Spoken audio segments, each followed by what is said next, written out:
बिस्मिल्लाहिर्रहमानिर्रहीम, अस्सलाम वालेकुम। खेलों की खबरों पर तबसरों और तज्जियों से स्कोर के एक और प्रोग्राम के साथ सैयद याह्या हुसैनी आपकी खिदमत में हाजिर है।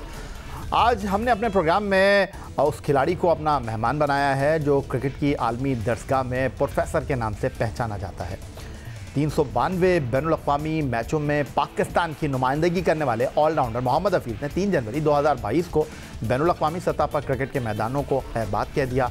18 साल तक दुनिया के हर हिस्से में मोहम्मद हफीज़ पाकिस्तान के लिए परफॉर्म करते रहे और टीम की कामयाबियों में अहम किरदार अदा किया और अब वो खुद को लीग क्रिकेट तक महदूद कर चुके हैं। ये भी एक हकीकत है कि उन्होंने उसूलों पर सौदेबाजी नहीं की, इसीलिए पाकिस्तान क्रिकेट बोर्ड के साथ उनके ताल्लुकात में गर्मी सर्दी का दर्जा हरारत बरकरार रहा। मगर बैनुल-अक़वामी सतह पर कौमी टीम में उनकी जगह पर नए आने वाले क्रिकेटर्स के लिए परफॉर्म करना आसान नहीं होगा, फ़िलहाल तो ऐसा ही लगता है। इससे पहले कि हम मोहम्मद हफीज़ से गुफ्तगू का आगाज़ करें, उनके बैनुल-अक़वामी क्रिकेट करियर पर एक निगाह डाल लेते हैं। पाकिस्तान के लिए 55 टेस्ट मैचों में 37.64 की औसत से 3652 रन बनाने वाले ऑलराउंडर का बेहतरीन स्कोर 224 रन रहा। 10 सेंचुरियां बनाई, 12 सेंचुरियां उनके क्रेडिट पर हैं। बॉलिंग की बात की जाए तो वो 55 टेस्ट मैचों में 53 विकेटों के हुसूल में कामयाब रहे। मोहम्मद हफीज़ ने 218 बैनुल-अक़वामी एक रोज़ा मैचों में पाकिस्तान के लिए 32.9 की औसत से 6614 रन स्कोर किए।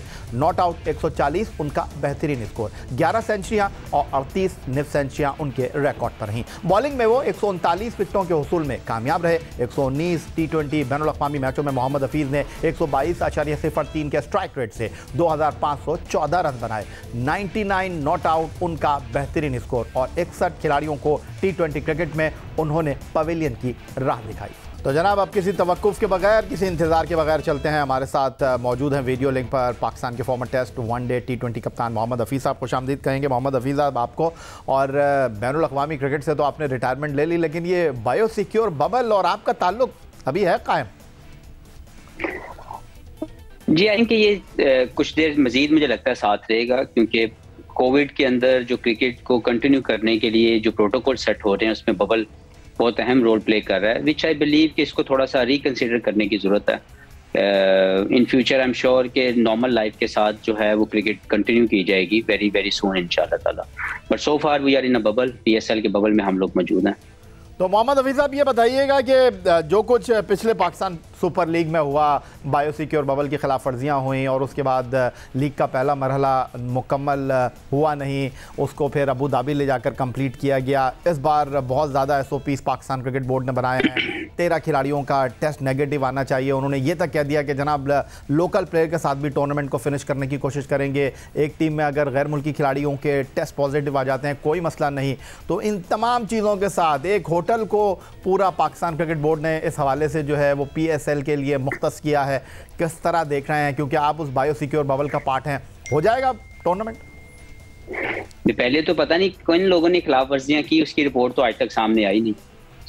ऐसा नहीं है कि इसके करने के अंदर सिर्फ प्लेयर्स को ब्लेम किया जाए, नंबर 1। नंबर 2, मेरा अपना ख्याल है कि बहुत अच्छा पाकिस्तान क्रिकेट बोर्ड का फैसला है कि तमाम PSL पाकिस्तान में करवाने का फैसला है और इसके अंदर तमाम वो जो खौफ थे या जिस तरह की भी कोई सोच थी उसको ख़त्म करने की कोशिश की गई है ताकि वन गो के अंदर ये टूर्नामेंट पाकिस्तान में हो। बेस्ट अरेंजमेंट की आप बात कर रहे हैं, पाकिस्तान क्रिकेट बोर्ड ने तो अपनी सतह पर कर लिया, उसको आप सराह भी रहे हैं, लेकिन व्हाट अबाउट लाहौर कलंदर के बेस्ट अरेंजमेंट गेम के हवाले से, टीम को मुंतखब करने के हवाले से? पहले तो ये जानना चाहूँगा पिछले लेग में क्या हुआ था आपके साथ कि आप लोग बहुत अच्छा परफॉर्म कर रहे थे और कराची में आप लोगों ने आउटस्टैंडिंग परफॉर्मेंस दी, फिर अबू धाबी में जाकर आपका सफ़ीना डूब गया?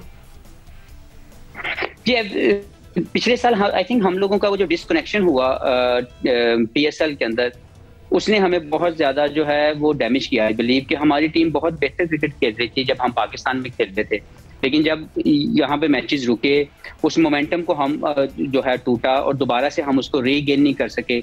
अगर आप दूसरी तरफ जाएं तो मुल्तान सुल्तान यहाँ पे इस लेग के अंदर जो पाकिस्तान में हो रहा था उसमें बहुत ही उनकी जो डिस्प्ले था क्रिकेट का वो अच्छा नहीं था, वो डिफीटेड रहे मोस्ट ऑफ द गेम्स के अंदर। लेकिन जब वो वहाँ गए तो मोमेंटम उनकी तरफ शिफ्ट हो गया। तो इस T20 के अंदर, इस फॉर्मेट के अंदर फ्रेंचाइज के लिए मोमेंटम का गेन करना बहुत ज़्यादा ज़रूरी है और फिर को मेंटेन करना बहुत ज़्यादा ज़रूरी होता है। ठीक हो गया। मोहम्मद हफीज़ साहब, पाकिस्तान क्रिकेट के उन खिलाड़ियों में आपका शुमार होता है जो आके पहले सीधे नहीं खेलते, जब मौका मिलता है, जहां मौका मिलता है शॉट खेल देते हैं। तो बहरहाल हमने तो किसी तमीद के बगैर प्रोग्राम की शुरुआत की थी, लेकिन बहरहाल आपके लिए हमारे और भी सवालात मौजूद हैं। आप बिल्कुल तैयार हैं, वो हमें बताने की और देखने की ज़रूरत नहीं है। लेकिन फ़िलहाल प्रोग्राम में वक्त हुआ एक ब्रेक का, ब्रेक से वापस लौटेंगे तो आप हमारे साथ रहेंगे।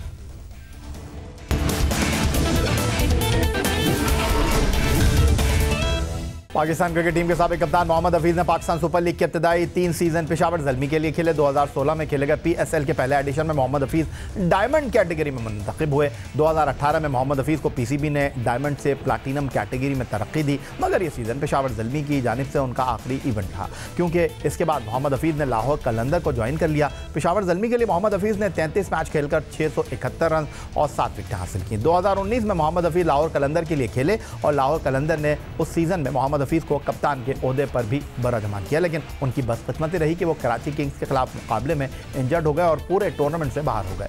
मगर इसके बाद अगले दोनों सीजन मोहम्मद हफीज़ ने लाहौर कलंदर की जानिब से परफॉर्म किया, लेकिन बतौर ऑलराउंडर वो टीम के साथ रहे। इस दौरान लाहौर कलंदर ने फाइनल में भी जगह बनाई। मोहम्मद हफीज़ ने लाहौर कलंदर की जानिब से 25 मुकाबलों में 602 रन स्कोर किए। सिर्फ 3 सीजन खेलते हुए लाहौर कलंदर की जानिब से वो तीसरे कामयाब बैट्समैन हैं। और पाकिस्तान सुपर लीग के मजमूई कारकर्दगी की बात करें तो मोहम्मद हफीज़ ने 58 T20 मैचों में 1273 रन स्कोर किए हैं, जिसमें उनकी 8 निफ्ट सेंचुरियां शामिल है। पाकिस्तान क्रिकेट बोर्ड ने इस मरतबा मोहम्मद हफीज़ को PSL की ड्राफ्टिंग की कैटेगरी में तनज़्ज़ुली की और उन्हें प्लैटिनम से डायमंड कैटेगरी में मुंतकिल किया। ये बड़ा सवाल है। हमारे प्रोग्राम में कामरान अकमल साहब भी आए थे और वो तो नाराज़ तक हो गए थे और उन्होंने जो है नाराज़गी के बाद जो है वो कहा कि जी मैं नहीं खेलूँगा नीचे की कैटेगरी में, और उन्होंने कहा क्या था वो मैं आपके साथ शेयर कर लेता हूँ, फिर आपसे सवाल करूँगा। परफॉर्मेंस दी है तो एक कैटेगरी में हम लोग 4 साल कंटिन्यू खेल रहे हैं, नहीं तो परफॉर्मेंस 2 साल ना होती तो ऑटोमेटिकली एक कैटेगरी नीचे आ जानी थी।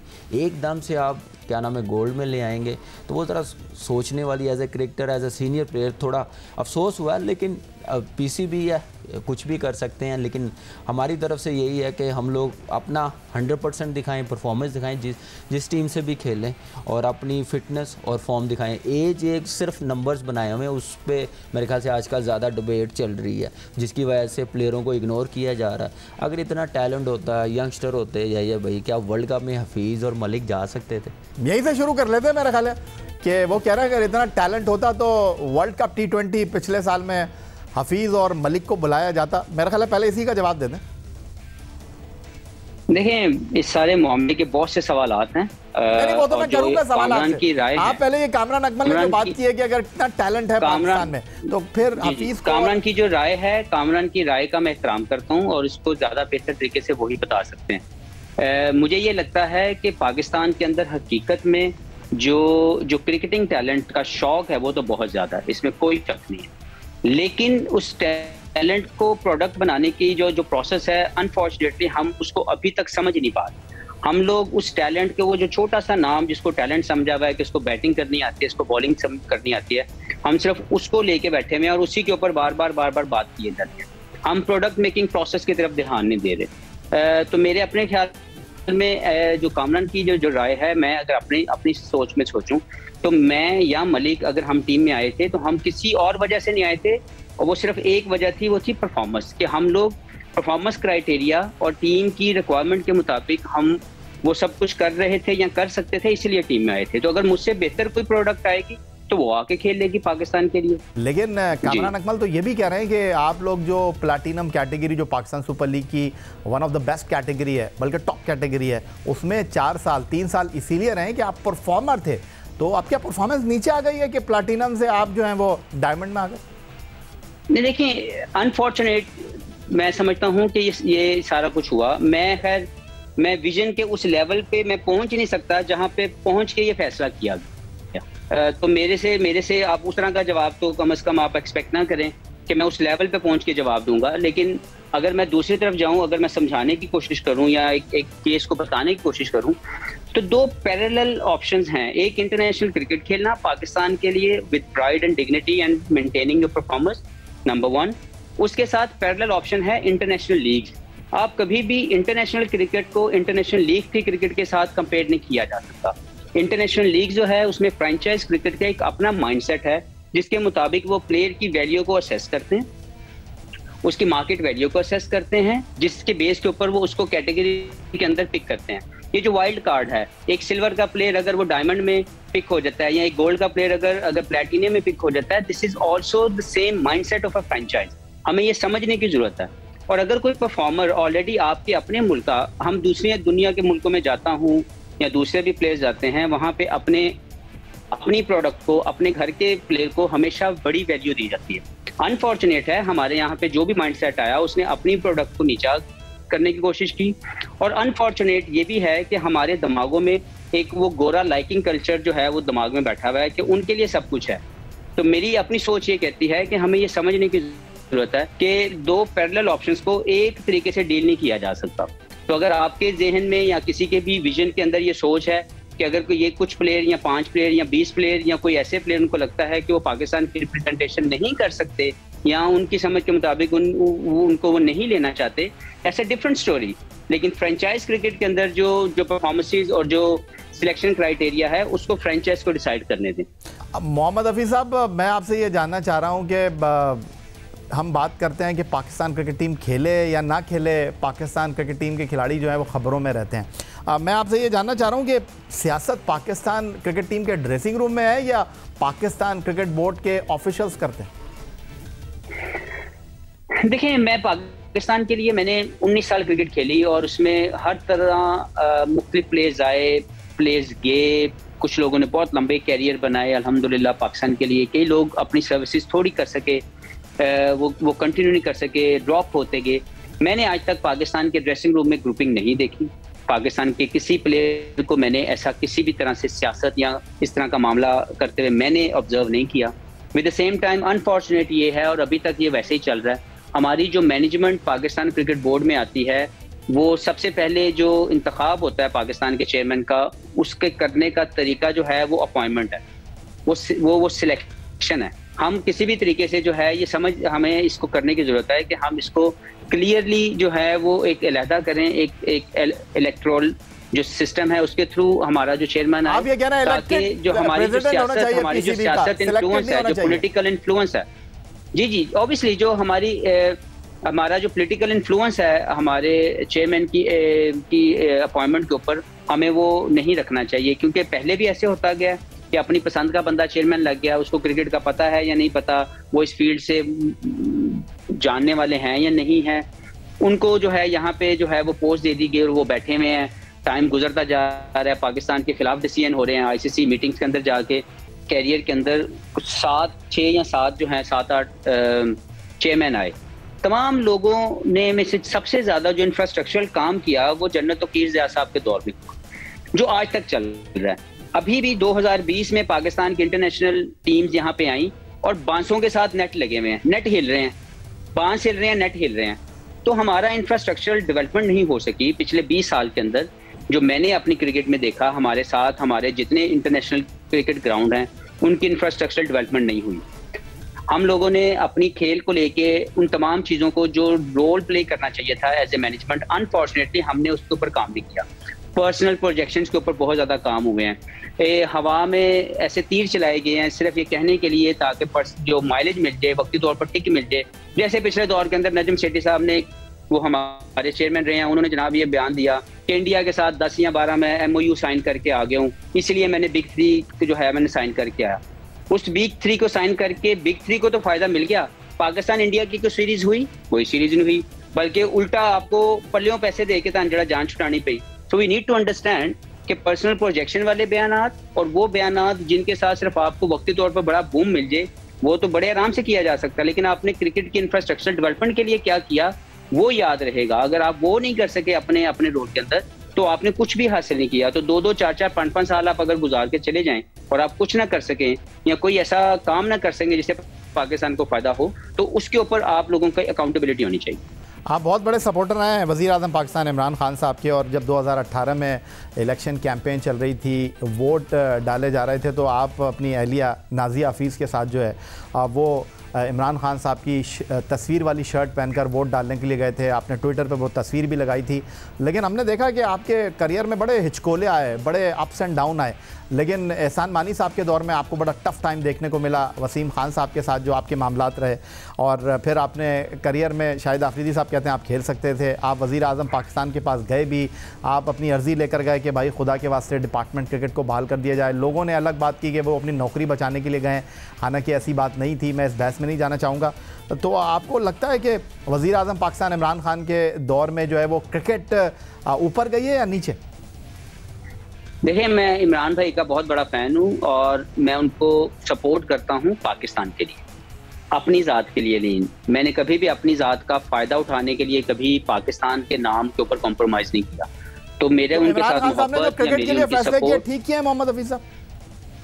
नहीं, मेरा इतराज़ है उन पे और मैं समझता हूँ कि वो वैलिड है और अभी भी वैलिड है कि आपका पास जो आपने फैसला लिया, जो आप सोचते हैं कि पाकिस्तान की डोमेस्टिक क्रिकेट कंपेटिटिव होनी चाहिए, बिल्कुल ठीक है। लेकिन अनफॉर्चुनेटली आपके पास जो भी आपके राइट हैंड थे, जो भी आपके हेल्पिंग हैंड थे, आपने उनको तो कट कर दिया, उनको तो अलहदा कर दिया, लेकिन आपके पास ऑल्टरनेट रेडी नहीं है। अभी तक पिछले 4 साल में पाकिस्तान की क्रिकेट या स्पोर्ट्स को लेके अभी तक कोई ऐसे अल्टरनेट जो है वो रेडी नहीं किए गए जिसके ऊपर हम लोग खड़े हो सकें। हम लोग हवा में खड़े हुए हैं। तो मुझे ये लगता है कि जो फैसला किया गया उसको दोबारा से देखने की ज़रूरत है। वो तमाम लोग जो आपके हेल्पिंग हैंड थे, उन लोगों को मजीद रिफॉर्म करके बेहतर काम लिया जा सकता था। अगर आपके पास ऑल्टरनेट रेडी होता तो आप उस ऑल्टरनेट को पहले तैयार कर लेते, उसके बाद अपने हेल्पिंग हैंड्स को अलहदा करते। नया घर आपका बना नहीं, पुराना घर आपने तोड़ दिया। तो मुझे ये लगता है कि ये फैसला अभी भी रिकंसिडर करने के काबिल है। इसके ऊपर सोचने की ज़रूरत है। कंपेटिटिव क्रिकेट करवाने के लिए ज़रूरी नहीं कि पाकिस्तान के लिए 6 टीम्स बने। आप कंपेटिटिव क्रिकेट 10 टीम की भी करा सकते हैं। उसमें कोई भी अगर डिपार्टमेंट अच्छा रोल प्ले कर रहा है तो आप उनको अपने साथ लेके चलें। वो आपके हेल्पिंग हैंड्स हैं, आपकी फाइनेंशियल जो नीड्स हैं प्लेयर्स की, उसको पूरा करने में वो अहम रोल प्ले कर रहे थे। जो अपॉर्चुनिटीज़ हैं वो प्रोवाइड कर रहे थे। तो अगर वो ये दोनों काम आपकी सोच के मुताबिक कर सकते हैं और आपके लिए हेल्पिंग हैंड है, तो उनको साथ लेके चलने में कोई मुज़ायका नहीं है। लेकिन इसके फैसले के ऊपर मुझे लगता है कि मेरी आज भी रिजर्वेशन है। मैं एज ए एक्स क्रिकेटर मैं समझता हूँ कि पाकिस्तान की क्रिकेट के लिए ये बेहतर फैसला नहीं था।